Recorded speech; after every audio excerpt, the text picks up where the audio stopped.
U.S. Vice President Kamala Harris looks set to clinch the Democratic Party nomination after her first full day on the campaign trail.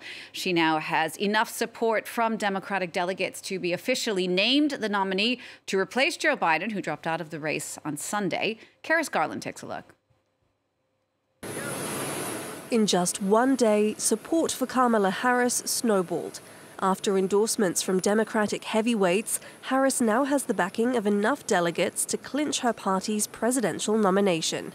The U.S. Vice President celebrated the news on social media, saying, "I'm proud to have earned the support needed to become our party's nominee," adding, "I fully intend to unite our party and our nation and defeat Donald Trump."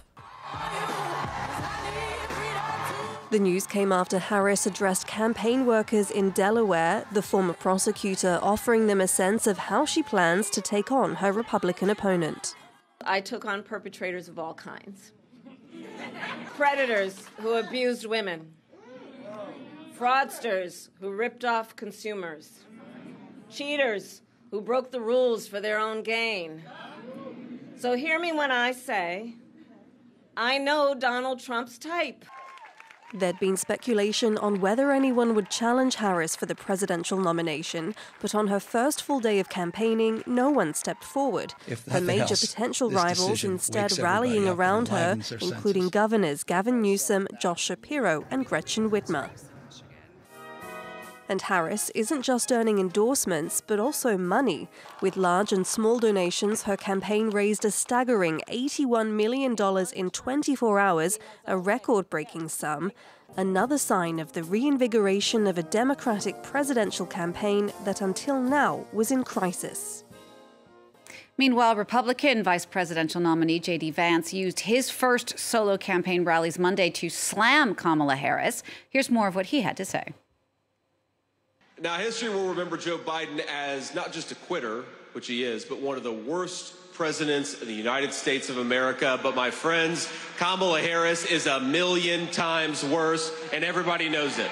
She signed up for every single one of Joe Biden's failures, and she lied about his mental capacity to serve as president. I think we ought to kick them all out come November and replace them with some people who care about this country. We're going to talk more about this now with Sean Stafford, a professor at the prestigious Sciences Po University here in Paris, who joins me on set. Hi, Sean. Thanks for coming in. Thanks for having me. Kamala Harris broke a donation record, bringing in $81 million in a day, more than $100 million in about 30 hours. I mean, what does that say about that record and the excitement surrounding her campaign? It's unprecedented. There was clearly a lot of pent-up demand. I think, in part, a lot of the funding had dried up for Joe Biden over the last month. And people really wanted to get behind somebody, and it's clear that it's going to be Kamala Harris.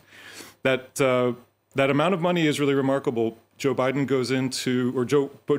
went into this last month with about $92 million in his war chest, so they almost doubled it in 24 hours. Yeah, it's really incredible. I mean, it does seem like this is steaming right ahead. Is there anything that could stop her now at this point? Well, it's interesting to say that, she hasn't said, she had a little bit of a speech last night where she introduced herself really to the campaign, which of course knew her, but this was the first time she had said anything. She's given one speech. She has been on that trail for one day and she really hasn't said anything.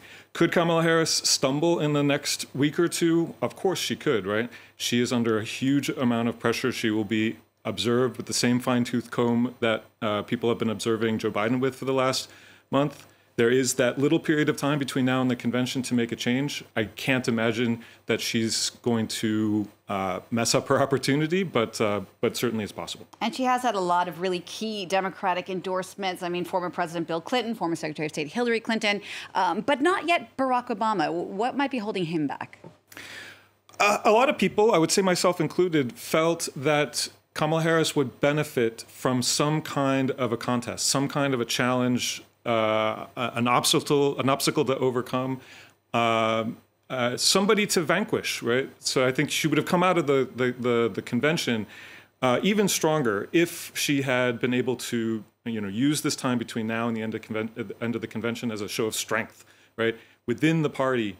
And I think Barack Obama was hoping to sort of orchestrate that, but as it became obvious over the last 24 hours there was no incentive for anybody serious to get into the race. And as that sort of fell into place, and as the mood of the party became apparent, it's turning into a coronation. Do you think that could come back to haunt her down the line? You know, if she loses, we are all going to look back on all of these events, right? Joe Biden's decisions, the debate itself, and then everything moving forward about what's happening. And of course, I think that would be one thing that we'd look back on with recrimination.